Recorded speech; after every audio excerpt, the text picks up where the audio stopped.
Leslie West, the towering guitarist who created the hard rock milestone Mississippi Queen with his band Mountain, died Wednesday morning, December 23rd, 2020.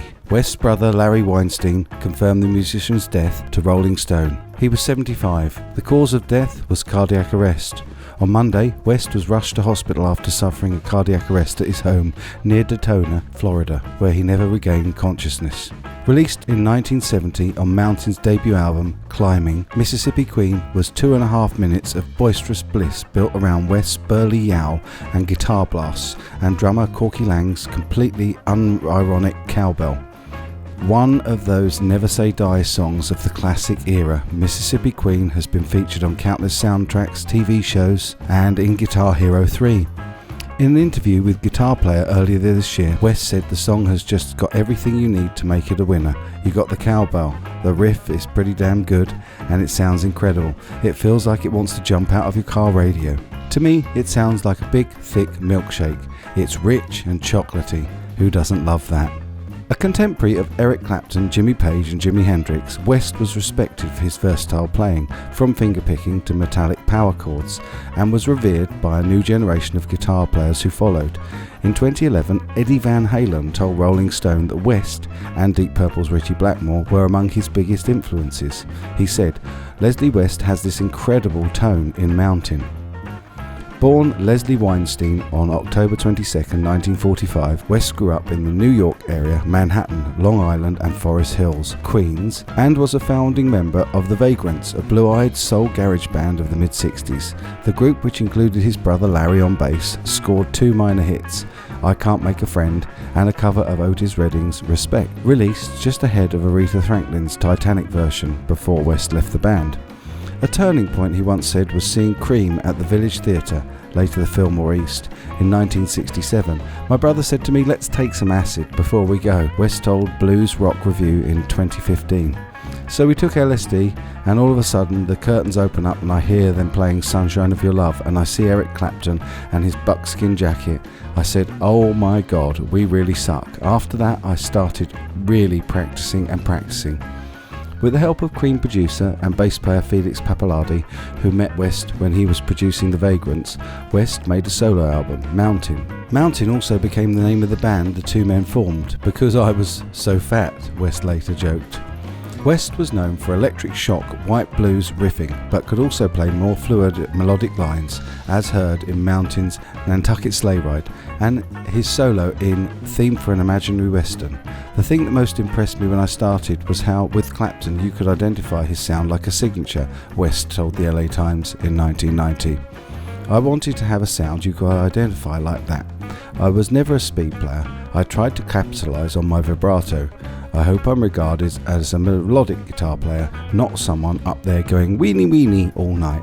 When Cream disbanded in 1968, a new generation of even more muscular guitar-based bands were ready to pick up where they left off. Mountain loomed particularly large, and not merely due to West's bulky size and head of frizzy hair.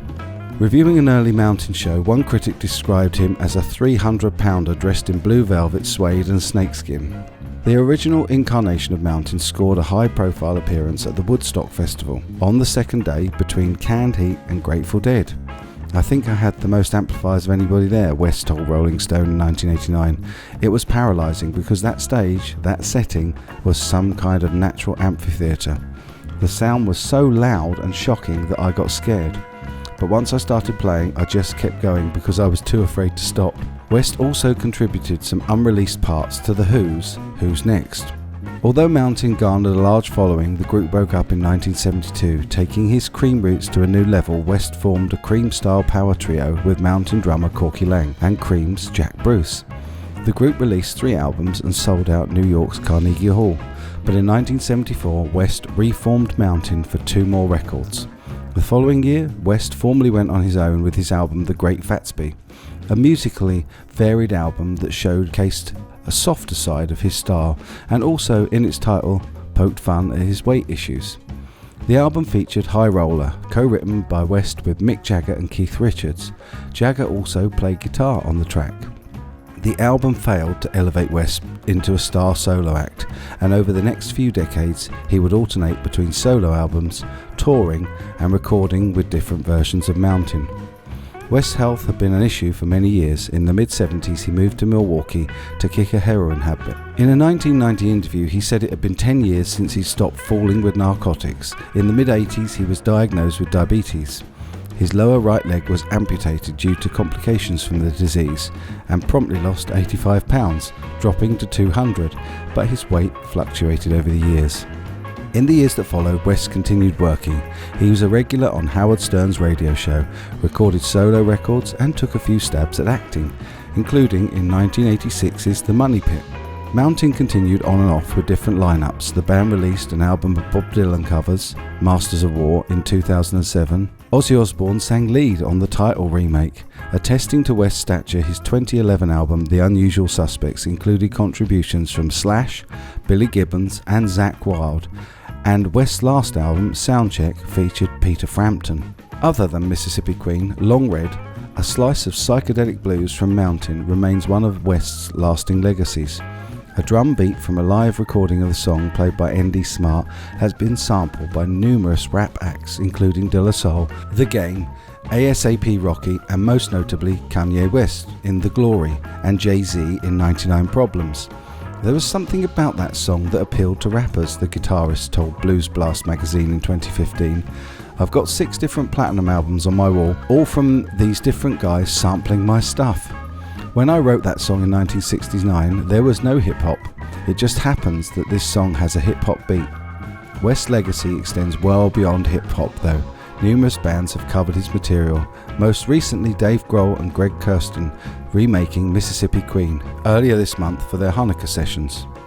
West, who had moved to Florida last month, is survived by his wife Jenny Mora. The couple married on stage at Woodstock 40th anniversary concert in 2009. Of his own mixture of blues and metal, West told The Morning Call in 2000, "It's like being a chef. You might use the same ingredients as everyone else, but it's how you put them together. You end up with your own style."